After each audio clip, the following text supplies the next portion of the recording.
Edu si chiama Dumè, ha 34 anni e lavora in Londra. È cresciuto in Libia, in Pumonti, ma in collegio a suo professore di corso era Bastiaccia. Allora in paese non capisce mica quando Edu provava a parlare corso. Eda si chiama Marie-Pierre, campa a Parigi da più di 20 anni. Quando era acciuga, parlava a corso con la sua nonna in Monticello, in Balagna. Ma oggi non c'è più nimo per parlare corso con Eda. Marie-Pierre lavora assai e non riesce mai a andare alle riunioni dell'associo di corsi di Parigi. E un parliamo manco di tutti quelli in un mondo sano che vogliono imparare il corso o discorrere a penna. Lontani dall'isola o dai suoi paesi, a spesso sono che non trovano mica qualche sia per imparare il corso da sue regioni. Venne a dire la verità che di poteranno parlare in paesi. Allora che ne fa? In DSRT ci adattiamo ai vostri bisogni, al vostro livello, al vostro ritmo e tra poco al vostro paese.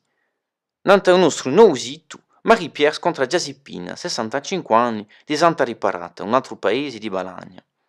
Parlano insieme quando eda si pianta a mezzogiorno. Giuseppina è felice, discorre qualche ora a settimana e gli permette di farsi qualche soldo in più ogni mese. Dumè, si campa. Nanta usito scontra Francesca, 28 anni, che campa in Quenza, vicino al suo paese. A sera si mette nanta usito e ritrova nanta Skype per praticare il corso da sua regione. Da qui a qualche mesi potrà parlare corso in paesi in Libia. Francesca si è formata nanta usito e campa ora in paesi travadendo con noi nanta internet. Ma per fare sto usito, abbiamo bisogno di voi. Fendo un dono oggi, partecipate allo sviluppo di un nuovo metodo per imparare lingue, fatto in Corsica.